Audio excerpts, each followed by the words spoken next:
श्रीमान अशोक गहलोत जी के कार्यकाल को इतिहास में याद रखा जाएगा और कांग्रेस गवर्नमेंट रिपीट भी होने वाली थी, लेकिन आला कमान ने जो है ना गहलोत जी का गला घोटा है। कांग्रेस दिन प्रतिदिन पिछड़ रही और मैं आपको ये दावे के साथ कह रहा हूँ, यदि कांग्रेस गवर्नमेंट बन भी जाती है तो ये मानेसर वाला कांड दोबारा होगा। ये कांग्रेस टूटेगी 101% और ये गुटबाजी में बढ़ जाएगी। इन्होंने एक रट लगा रखी है, बच्चों जैसी हरकत कर रखी है। सीएम बनना है, राहुल जी कह रहे थे हम सर्वे करवा रहे हैं, या हमारी एआईसीसी की एजेंसियां सर्वे कर रही है। सर्वे उन्होंने कुछ नहीं किया इन्होंने। पायलट ने इसको पार्टी को नरक में डाल दिया। भूखमरी से मर रहा है तो कर्ज लेके भी परिवार को बचाया जाता है। सर गहलोत जी ने कर्ज लेके भी इस जो है ना राजस्थान की जनता को बचाया है। ऐसे की तो जमान जब्त हो जाए तो गहलोत जी के लिए बहुत वाह की बात है। बाजौर साहब को क्या माहौल है? अब बाजौर साहब का तो साहब माहौल, वो तो राज घराने के मालिक हैं। पहले उनको समय नहीं था तो आज कहाँ समय मिलेगा आप बताओ। पिछली बार हमारी तीनों पंचायतों से कम 3000 वोटों से सुरेश जी यहाँ से जीत गए थे। तो इस बार उम्मीद करते हैं कि 4000 वोटों से हार के जाएंगे। इस वोट की चोट से सैनी समाज इसको सबक सिखाएगा और दिखाएगा कि गहलोत जी से भिड़ने का और सैनी समाज से भिड़ने का क्या मतलब होता है। राम राम साहब, मैं रोड देख रहे हो झलको सीकर पर थारो बहुत बहुत स्वागत है। आज आप पहुंचा नीमका थाना के ग्वाला ग्राम पंचायत का। मैं जठे लोगों राजस्थान की राजनीति के तहत सारी बातचीत करूंगा। अब की बार के विकास हुए के बाकी रह रहे सारी बातचीत करूंगा। ग्वाला ग्राम पंचायत की एक पहचान हुई, उदयपुर वाटी की तरफ हुआ तो पहली ग्राम पंचायत, और नीमका थाना की तरफ हुआ तो आखिरी ग्राम पंचायत। वीडियो शेयर कर देना है और लास्ट तक देखना है। राम राम जी। राम राम जी। क्या नाम है जी? देवीलाल सैनी। देवीलाल जी, अब की बार के विचार कर रहा है कि वोटों के माहौल है? वोटा का माहौल जी टाइम में प्रेम सिंह बाजौर जी को है, बढ़िया है। पिछली बार कार्यकाल में बढ़िया अच्छा ग्वाला ने योगदान भी दिया, बढ़िया काम भी किया और बीजेपी से हमेशा सपोर्ट करा। मैं उम्मीद भी आई करें, कार्यकर्ता भी आई कोशिश में लग रहे हैं कि बीजेपी से प्रेम सिंह बाजौर नहीं लाऊंगा। अच्छा, तो पिछले कार्यकाल में बढ़िया काम करो तो हार का की कारण दिया मगर प्रयत्न हो जाए सरकार 5 साल से राजस्थान में एक बार कांग्रेस एक बार बीजेपी, 20 साल से माहौल बन जाए बीजेपी कांग्रेस को। बीजेपी जहाँ प्रेम सिंह बाजौर जी ने टिकट नहीं देती तो क्या रहता तार से? नहीं, जब के निर्दलीय रहता चुनाव। फूल ने सपोर्ट कर रहे हो या फिर चरण सपोर्ट कर? नहीं, फूल ने सपोर्ट करे बीजेपी ने। तो राजस्थान सरकार जहाँ अब की बार बहुत सारी सुविधा दी, बिजली फ्री दे दी, स्वास्थ्य भी फ्री दे दियो, किट दे रही है, मोबाइल बांट दिया महिला में, तो आपको कतो के फर्क रहे इसके? वो फर्क कौन है तो खास कौन फर्क पड़े। जहाँ जहाँ मोदी जी को चेहरा ना भी हिसाब से देखता तो बीजेपी को लागत चांस। अब की बार क्या है वोटा माहौल अड़े वाला? देखो जी चुनाव नज़दीक आएगा, 20 हिसाब से जो है माहौल सामने आएगा। अभी जनता खुलकर तो बोल रही नहीं। जहाँ अब की बार का कार्यकाल में कशोक के विकास हुआ है ग्वाला का माई? ग्वाला को नहीं बता, राजस्थान की बता दूँ। राजस्थान की बता दो।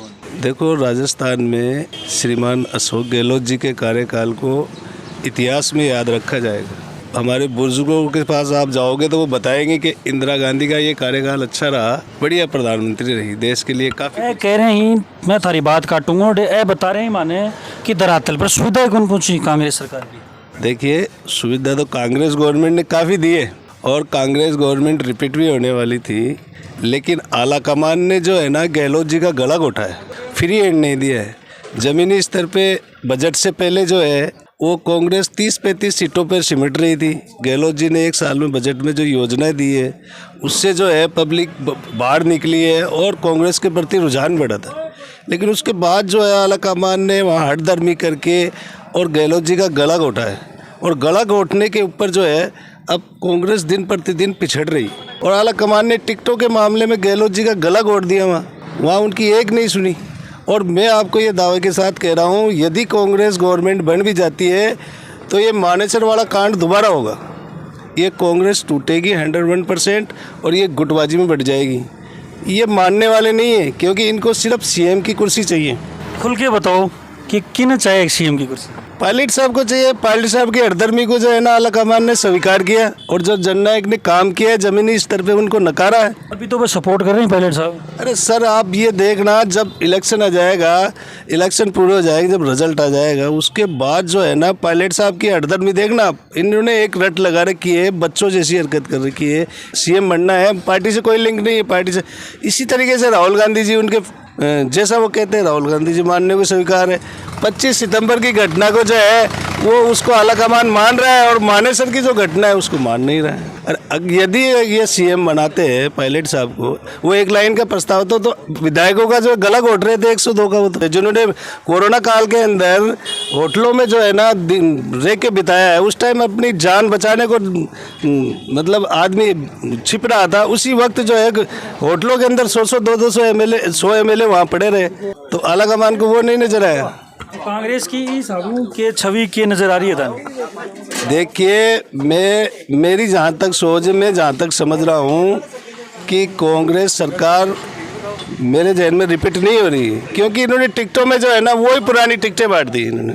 आप इसका विश्लेषण कर लीजिए कि टोटल टिकटें जो है वो की वो बांटी है इन्होंने, टिकटों में कोई फेरबदल नहीं किया थे। बड़े बड़े दावे कर रहे थे, राहुल जी कह रहे थे हम सर्वे करवा रहे हैं, या हमारी AICC की एजेंसियाँ सर्वे कर रही है, सर्वे कुछ नहीं किया इन्होंने तो दादागिरी से टिकट बांटे, जमीनी स्तर पे देखा ही नहीं ये कार्यकर्ता क्या चाहते हैं। इधर कोटपुतली में राजेंद्र जी को टिकट दे दिया, इधर यहाँ नीम का थाना सुरेश मोदी जी को टिकट दे दिया, कोई सर्वे मायने नहीं रखता इनके लिए।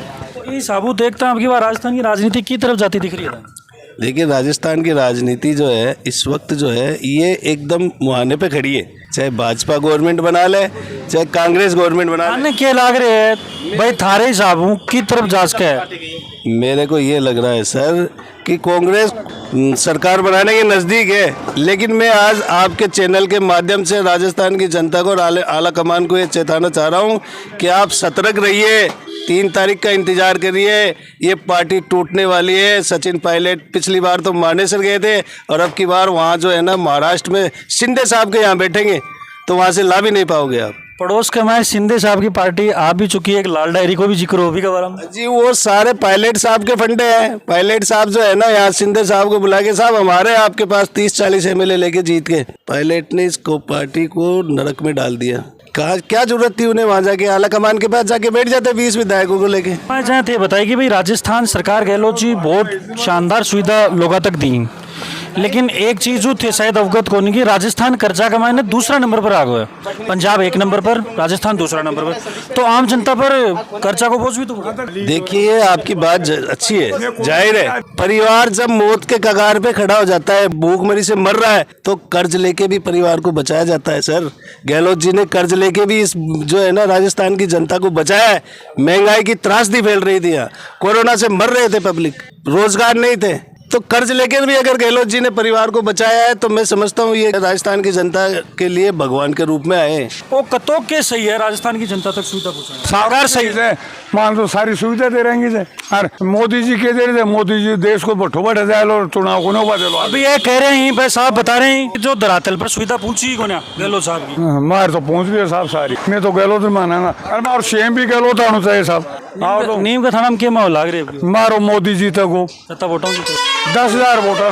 प्रेम सिंह बाजोर बता रहे हैं 30,000 अजी तो एडे तो आता ही से 2-4 जगह बैठे से, अरे ते पूरे सर्वे कर लो सुरेश मोदी जी तक हो। हम तो ये चाहते हैं दोबारा भी गहलोत जी की 150 सीट है। निकम्बा जैसे मेरे भाई आपके पड़ोसी ये हैं लाल डायरी, ऐसे की तो जमान जब्त हो जाए तो गहलोत जी के लिए बहुत वाह की बात है। लाल डायरी वाला तो शिवसेना में चलेगा, बाल ठाकरे साहब भी चले गए तो शिवसेना में तो है भी कौन सा। और रशीद साहब को एक चीज और कहनी है कि अब की बार भी कुट का टुकड़ा होऊंगा। हाँ हो जाए, अब कोई एक मंजू सैनी घूम रही है इस टाइम पे, धरती से जुड़ी है। 5 साल में शायद हमारे एमएलए साहब तो मानेसर का चक्कर में ला गए, वो तो खैर बात है, वो उसका मौका का फायदा मंजू सैनी उठा रही है साहब। तो आरएलपी और आम आदमी को नहीं सर, नहीं सर, बसपा आरएलपी ये जो आप बता रहे हैं आम आदमी, यहाँ तो मेरे हिसाब से तो एक वोट भी नजर नहीं तीनों पार्टी में। टक्कर में कौन रेस के थारे साहब, कौन सी पार्टी और कौन सा उम्मीदवार टक्कर में रेस के? टक्कर में तो 1 नंबर पे सुरेश मोदी चल रहा है। बाजोर साहब को क्या माहौल है?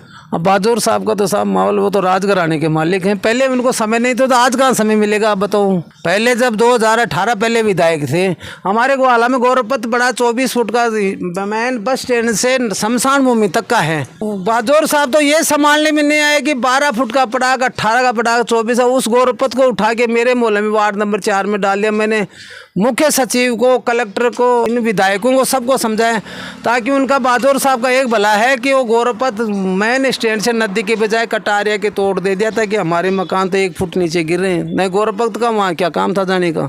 पिछले चुनाव में यहाँ की जनता ने विश्वास करके सुरेश जी मोदी को विधायक चुना, लेकिन जिस हिसाब से सुरेश जी ने यहाँ जनता के साथ व्यवहार किया, उस हिसाब से यहाँ जनता बिल्कुल रुष्ट है साहब। इस बार जो पिछली बार परिणाम मिले थे सुरेश जी को, उससे उलट मिलेंगे।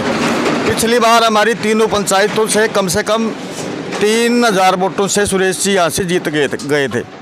तो इस बार उम्मीद करते हैं कि 4000 वोटों से हार के जाएंगे। इनका के कारण रहा कि धर्मा अति नाराज किए कि बन ते वोट भी फिक्स कर लेगा भी 4000 हो रहा होगा, इनका के कारण नहीं होगा? वो सब उनके व्यवहार का कारण है। कोई भी कार्यकर्ता गए या जो भी जनता कोई काम के लिए गई, काम से गई, पहली बात तो उनको झूठा आश्वासन दिया गया, झूठा कान के फ़ोन लगा लेते हैं, मैं भी करता हूँ, कोई काम नहीं करते। उसके अलावा वहाँ काम तो दूर की बात है साहब, उनका तो स्थिति है ये है कि वहाँ ऑफिस में घुस ही नहीं सकते। वहाँ पे क्यों कौन घुस सके? कोई रिस्पेक्ट को नहीं साहब कार्यकर्ता की। जीतने के बाद में भूल गए, सब भूल गए कि साहब बस सब हमारे पीछे ही सब कुछ चलता है। जो डाणी जोड़ी वाली का हूँ मैं, वहाँ हमारे डाणी के अंदर रोड डली है वहाँ, तो वो रोड खुदवा के डलवाने की बात थी। अब मैं बताऊँ हमारी डाणी की स्थिति ये है कि वहाँ पे कम से कम कोई 50-40 करोड़ रुपए के नीचे हमारी वो जनता आ गई। क्यों आ गई? क्योंकि वो रोड ऊंची हो गई। ऊंची होने से पानी का निकास रहा नहीं, तो लोगों को मकान तोड़ के, पुराने मकान तोड़ के बनाने पड़ रहे हैं। करें क्या? विधायक जी ने कहा मैंने कह दिया है आपके खुद के डल जाएगी रोड, वैसे गुमराह कर दिया, कुछ भी खुद ही नहीं हो, 1 इंच भी नीचे नहीं हुई, और वैसे के वैसे जैसी थी उसके ऊपर रोड 1 फुट और ऊंची कर दी। आपकी बार बात करें हम विकास की, तो ग्वाला ग्राम पंचायत में कशोक के विकास हुए? विकास साहब सुनने हैं, यहाँ पे तो कोई काम नहीं दिया मोदी जी ने। यहाँ 5 साल में आके कोई सुध नहीं ली जनता की। मोदी जी तो दावा कर रहे हैं कि जबरदस्त विकास करे। अब साहब दावा तो सभी अपने अपने हिसाब से करते हैं, लेकिन विकास तो धरातल पे दिखे ना, जनता के सामने जो है वो तो दिखे ना। हमारे सैनी समाज में सबसे बड़ा आक्रोश ये है, इन्होंने जो गहलोत साहब के साथ जो छलवा किया है, इन्होंने सबसे पहले अग्रणी पंक्ति में खड़ी होने वाला आदमी यही था। सचिन जी पायलट के साथ मानेसर होटल में जाना, गहलोत जी को परेशान करना, और हर एक मीटिंग में, जैसे आप ये मान लो दिल्ली की मान लो, मानेसर वाली मान लो, उसके अलावा सचिन पायलट जी ने पैदल यात्रा निकाली थी अजमेर से गहलोत जी के सरकार के खिलाफ, उसमें इन्होंने सबसे आगे साथ निभाया है और हमेशा उनके खिलाफ बोले हैं। तो माली समाज में साहब बिल्कुल रोष है इस बात का, और इस बार इस वोट की चोट से सैनी समाज इसको सबक सिखाएगा और दिखाएगा कि गहलोत जी से भिड़ने का और सैनी समाज से भिड़ने का क्या मतलब होता है।